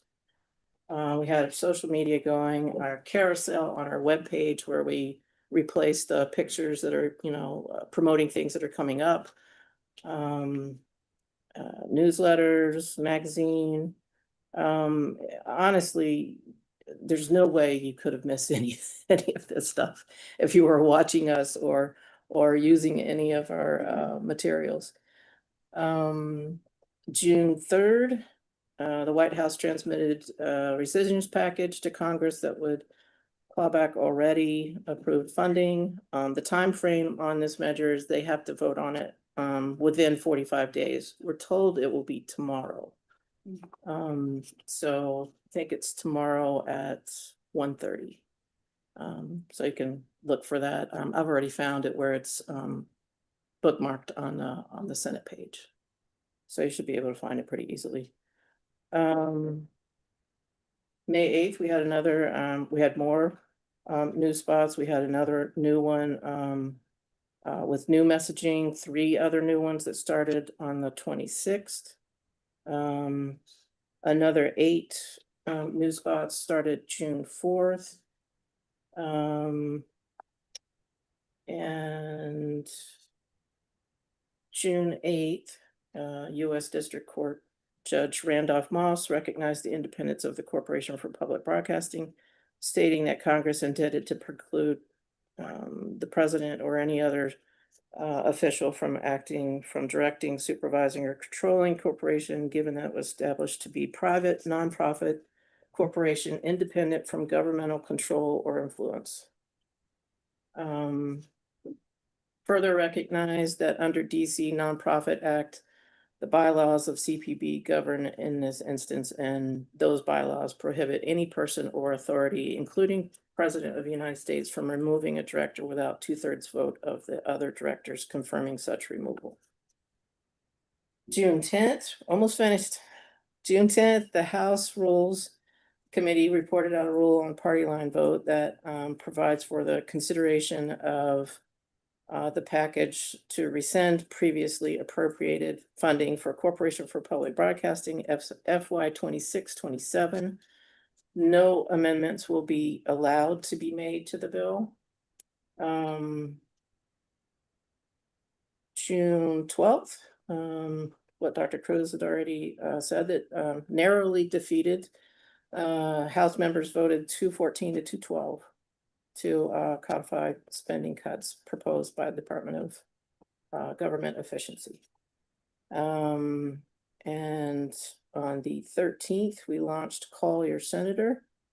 We have also in a website carousel, we pulled all of the previous spots because we were told that we needed to pull all of the 24 spots because they were out of date, talking about rescission package that has already been delivered. And then another newsletter that went out this morning. So that's just I wanted to give you sort of an overview of everything that we've been doing to try to get the word out. I have my email put into the newsletters that come directly from me, so I can get the responses. And overwhelmingly, the responses have been really just so good. I mean, really, just the nicest things people say about, you know, my daughter watched this and learned her ABCs, or we wouldn't be anywhere else but in front of the TV on Thursday night learning how to fix our old house. I mean, we have really some really fantastic people that are supporting us, and I'd like to send you guys some of the comments just so you could. It's always nice to read comments. You never get the good ones. Sometimes you always get the complaints, right? But these are actually really good.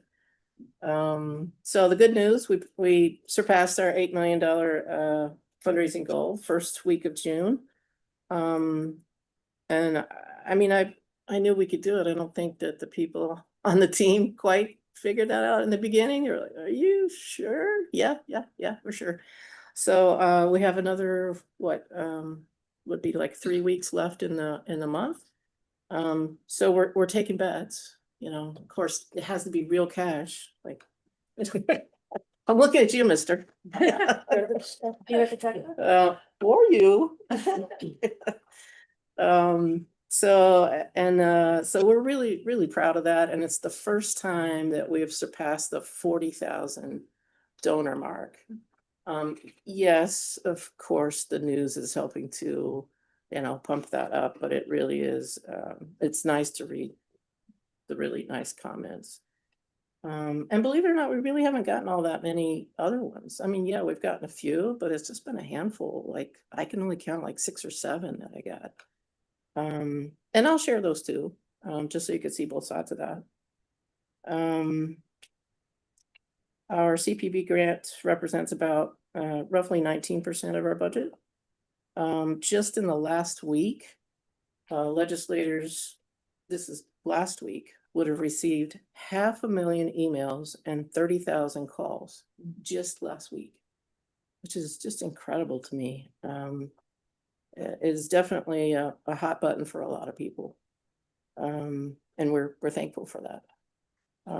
Thanks to the CPB grant, a separate CPB grant, we're participating in a digital transformation project taught by the Pointer Institute, along with 25 other stations.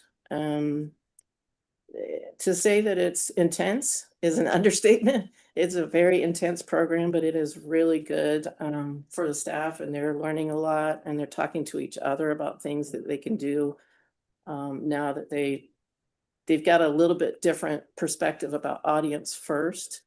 And a producer always comes at it from content first.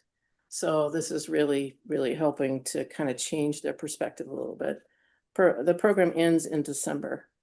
So it's a 9-month program. I'm excited to let you know we welcomed our new chief technology officer this morning. Actually yesterday morning. My days are mixing together. Scott Bird, he's got more than 15 years of experience in engineering and production skills, 10 years at ESPN, working with a lot of their production crews, streamlining their technology. He's gonna be a great addition to the team. May 10th, we were chosen as one of only 5 organizations to host a day at the William Rattler Garden.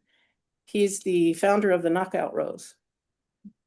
Super nice guy. He only hosts 5 organizations a year, and we were one of them, and he was thrilled that we brought in like 300 people, and he wasn't expecting that. I said, come on, it's Milwaukee PBS. Like, we're gonna bring people. People are, as soon as we start talking about it, people know. And the gardens were beautiful. If you haven't been, I mean, it's free. Just look it up and go there, because it's really, really something. And so that day, attendees donated more than $5,000. And they had, he had some knockout roses that he was giving away too as prizes too, so that was nice. We're gonna be collaborating with the MSO to open their patio during the night market on July 16th, which will feature music from 3 local musicians that we've had on Rhythm Cafe. And we'll also be hosting 50 donors for a special night to see Wicked and meet the cast on August 6th. And then the Brewers are gonna have a Sesame Street night on August 10th. And they'll be giving out Big Bird bobbleheads, easy to say. We'll have about 50 donors at the game with us. So if you'd like to join us at the game, I know you want to go. And we'd enjoy having any of you guys there. That would be great. And then last Thursday, we covered the Juneteenth parade. Oh my gosh, it was hot. It was very hot, but not as hot as it was the last couple of days. So we covered the parade. This is 54th year for the parade, and then we had cut-ins all day on 10 and 36. And then Black Nouveau had a wrap-up show at 9. And it turned out really well. We had a couple of students try their hand out in front of the camera. Not as easy as they thought, but always fun to have them kind of try some different things. And then we'll be streaming performances from the Aer Lingus stage at Irish Fest, easy for me to say, on Saturday, August 16th at Summerfest grounds. And we will be packaging a couple of half-hour programs from that stage to play later. We've also been invited to look through their archive to put together any other kind of shows that we'd like to, the different bands that they've had over the last 30 years or so. And then Wisconsin Broadcaster Awards, we won first place for Day of the Dead. Producer Patricia Gomez was producer for that. And second place for the Violent Femmes 40th anniversary show with MSO. And then third place is How We Heal. Elizabeth Kramer hosts that, and you might remember her from being on Outdoor Wisconsin with Dan Small for a long time. And I can't wait to tell you about some of the other stuff that's not here quite yet. So I'll tell you about some new stuff next time. Be happy to take any questions if you like. Have any? Any questions from directors in the room? Any questions from those online? Director Mora Omakundi. Yes, I heard about the bobbleheads at the Brewers game. But I'm wondering if we could have Oscar the Grouch bobbleheads instead of Big Bird. I personally would go for that. Oscar and Cookie Monster are my favorite. I was Elmo. But we got a fight going on. We need Elmo. Okay, Oscar. I'll be looking for Oscar bobblehead. That would be kind of a cool thing anyway. Yes. If they exist. Thank you. I'm looking That's forward all to I have. Ken Burns. Oh, the American 250th. Yeah, I should have mentioned. American Revolution. History. The long list of dates and things, since you read that in the public record, could we get that? I think it's just interesting. Yeah. So, thank you. Just send it to you. I do have one question. President Cruz was talking about the work being done to bring our college website and in compliance with ADA requirements. We're Does doing that the same include the thing. PBS Yes, website? We're doing the same thing? yep. Yep. Okay. Thanks for bringing all the information about the effort to influence this vote. If, Senator Tammy Baldwin and Congresswoman Moore have been very, very supportive of public television for a lot of years and continue to be Absolutely. right now. Yeah. The other representatives, in Congress and the other senator have not.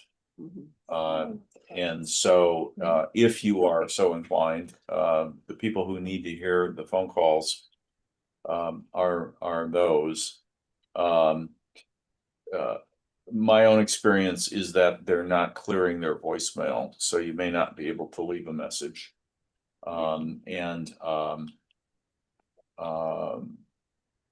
I think it's fair to say if they are reading the emails, I'd be very surprised. But if you have a connection to any of those other representatives, please do reach out and tell them. Yeah, absolutely. I did send letters. That's probably the best way to get something read right now, although you have to do it far in advance, right? Yeah, right. To make Yeah, sure. a week ago, I said it a week ago. Thank you. And, Baker. and I think Representative Moore Makundi might be able to say how much this is true, but I think a lot of times it's not even that them reading your letter. It's just they clock how many they get that are for or against in calls, emails, letters. That's, so it's less having to fuss over the content as much as saying, I don't want you to do this. And then that gets sort of logged in. We also have interns who we make read the letters. And we You go. pick from the best ones. All right, thank you. Next agenda item is number 8, board monitoring the MATC student athletic success. Are Randy Casey and Travis Mrozek here? Please come forward.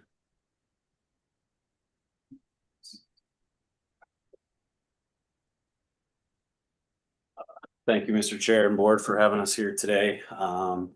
Again, myself, Randy Casey, I'm the athletic director and head men's basketball coach. This is Travis Mrozek. He is our assistant AD and associate head basketball coach. We've both been here for, I think we just completed year 17. So the continued growth of our department and our student athletes and their successes both on the court and field and in the classroom, we just wanted to come and share some of those highlights. I think over the past few years, we've kind of started to get to that top of the mountain. And so we just wanted to share some of those successes with you today. I'm going to let Travis talk about the team success in their particular sport, and then I will talk about the academic success. Great. All right. Again, as Randy reflected, same thing. I'd like to thank you guys for letting us come speak. So first thing I'll talk about is some of the team success. So this year, women's softball, we recorded the most wins in school history. They went 32-24. They also went to back-to-back region tournament, had 2 back-to-back region tournament appearances. Our men's baseball team had the most wins in school history. They went 35-23. Women's soccer, for the first time in school history, they qualified for the Region 4 tournament. Women's volleyball, they had back-to-back winning seasons for the first time in school history, and they had over 30 wins this season. For the first time in school history, they won the region championship and represented our school at the NJCAA Division II National Tournament.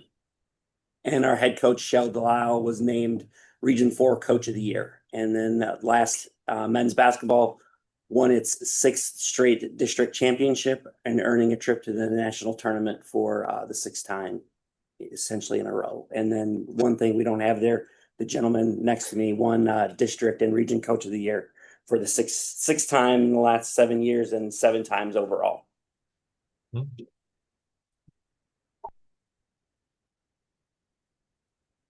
Next, we kind of highlight a little bit of individual records that our student athletes broke this year. So Sophia Hansen set a career record in runs scored for women's softball. Ava Marks was the first player in program history to finish a single season with a batting average over 500 or better. Ryan Pegalo, our softball team, set 8 career records over her 2 years here at MATC, including hits, RBIs, walks, doubles, home runs, batting average, and on-base percentage and slugging percentage. Carl Wisely from our baseball team set the single season RBI record with 46. Mark Fietti, baseball, set a single season doubles mark. Cameron Jansen, baseball, set a single season runs record. And Sam Sear for volleyball set a single season record for aces recorded.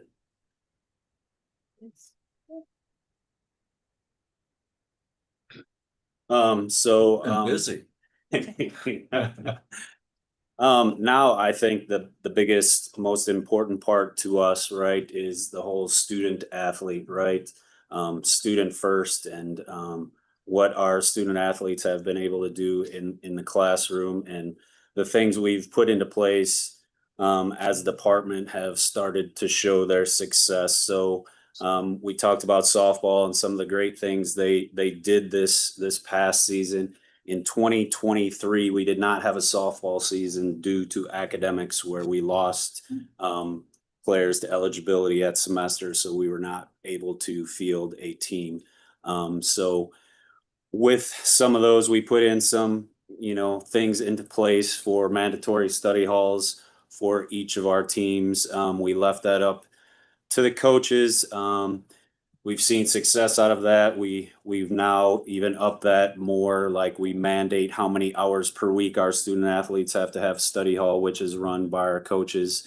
So a great success from that softball team, who did not have a team due to academics this year. Their team GPA was over a 3.0 for the school year. So they had that success on their field, but also turned it around majorly in the academic space. In our region is institutions based out of Wisconsin and Illinois, fall semester and spring semester. Our student athletes can qualify for what is all region academic, which is a 3.0 or better with 12 credits per semester.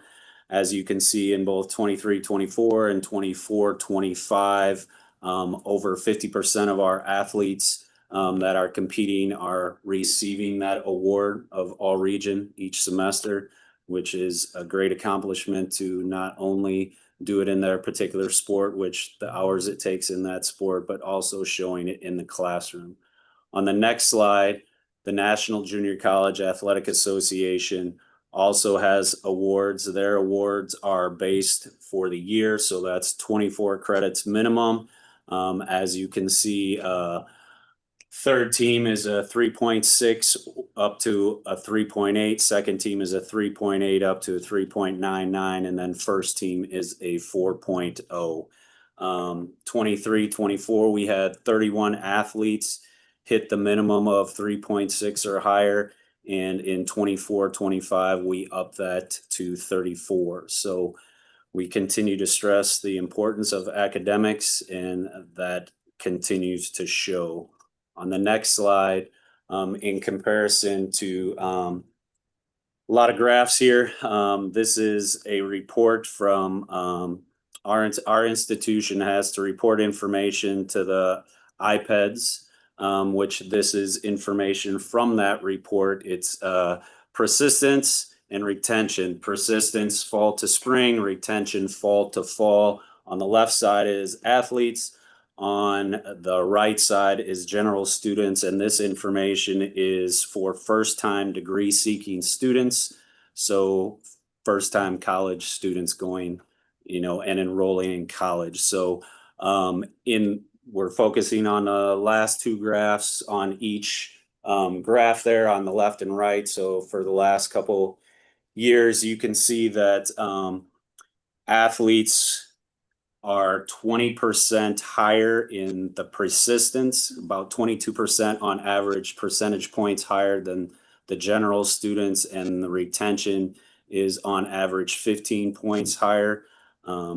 Again, it's not up here yet because always this is a year behind our persistence rate from this fall to spring. We won't have obviously retention until we see all the student athletes come back, but our persistence rate this fall to spring was 94% of our athletes are continuing to have persistence and stay here with our institution. On the next slide, kind of a overall wrap up, our 23 and 24, those are our team GPA. So for our 9 sports, all those teams wrapped in together, except for this particular fall, we've been able to have our student athletes and our programs have a 3.0 or higher GPAs in those terms. We recovered in the spring semester of this year. So all year round for both years in a row, we had over a 3.0 GPA for all our student athletes. The next stuff is the stuff that's, nope, not same slide, sorry. That's important to me is our graduation stuff, right? We want to stress when our student athletes get here, we want them to graduate. Yes, they can transfer on to a 4-year institution, but we all know things change, life changes. You never know what's going to happen when they move on. So if we can have them leave here with a degree, that is a big step for us. In 2024, we had 51 sophomores, only 26 graduated, 12 transferred on, and 13 did not graduate or transfer. As you can see, this year we had 48 sophomores. Out of those 48, 41 of those graduated or are anticipated to graduate after summer classes, and the other 7 did transfer on to 4-year institutions. So out of our 48 sophomores, we have all 48 that are doing something, right? The next slide is a testimonial from one of our student athletes, Mason Johnson. He was on our men's basketball team in 2023 when we won the national tournament. Mason graduated here with a degree of, a 3.0 GPA. He just graduated from Southern Utah with his bachelor's with over a 3.0 GPA. He talks in here about the resources here at our institution, the mandatory study halls, and us as coaches being on top of them and checking their grades to make sure assignments and everything's are turned in and do when they are supposed to do. He talks about our resource centers, our academic support center, writing lab, math lab, those things that are important to not only our student athletes, but all our students. Another one that I just recently received in the mail. I know this is one of my players, but another student athlete from our softball team sent me a card. Dear Randy, thank you so much for everything you have done for me. You are truly an amazing person. If it were not for you, I would have dropped out after my first year. Thank you for your kindness, and it does not go out unnoticed. Emma Stout was a women's softball player here at our institution. After her first year, she only had passed 8 credits at a 1.2 GPA. Emma graduated this spring, right, with an overall GPA of a 3.3. So the things I think we continue to do as a department and continue to support our athletes have not just shown on the particular court or field, but specifically in the academic piece, which is a very important part to us. Wanted to share that information and thank you guys for your continued support of our department and the growth path that we continue to be on here at the institution. I'll take any questions and answer anything I can.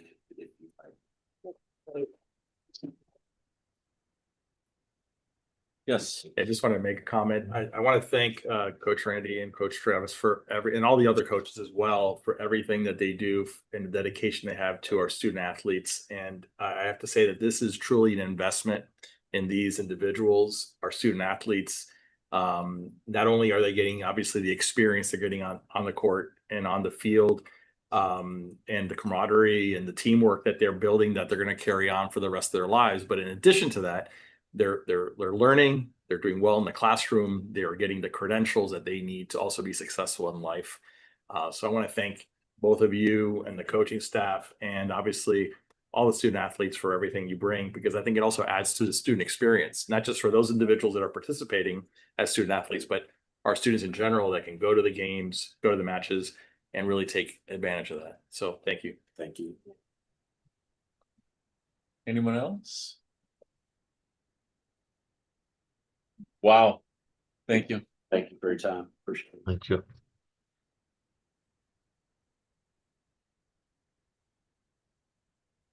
Item 9, any new business we want to put on the next agenda?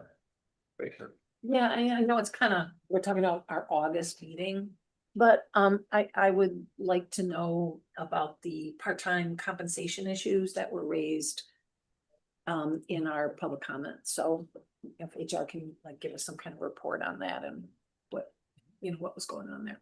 Okay, Thanks. anything else? Dr. There's Case? one, I'm not sure if it's a future agenda or something that can be brought up with the board, but it was brought to my attention that there's discussions around moving the apprenticeship program under workforce development. So I would just like, if that is accurate, what that looks like and what the intent is and. Not aware of that. The apprentice, you mean all our apprenticeship programs under Workforce Solutions? Hope you're aware of that.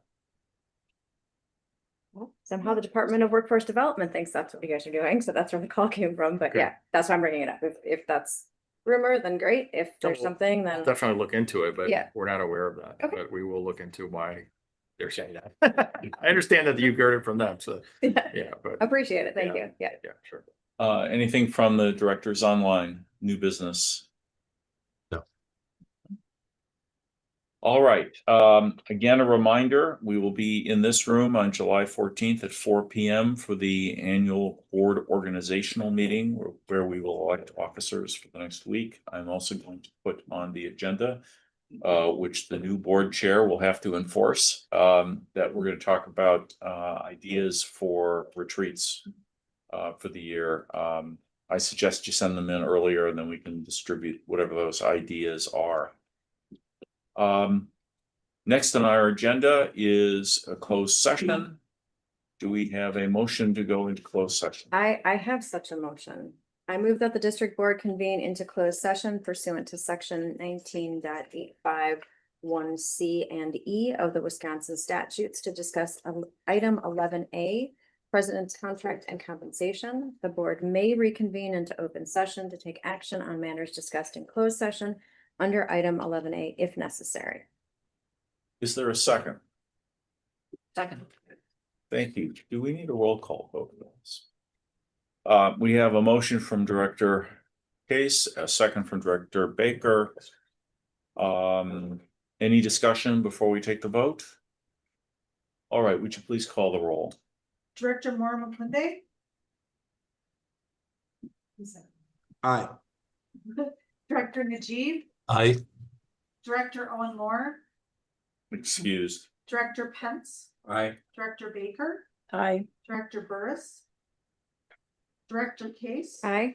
Director Foley, Aye. Director Mendieta Ramos. Aye. We have 1, 2, 3, 4, 5, 6, 7. Motion passes. I would suggest we take a 10-minute break and reconvene at 1:15.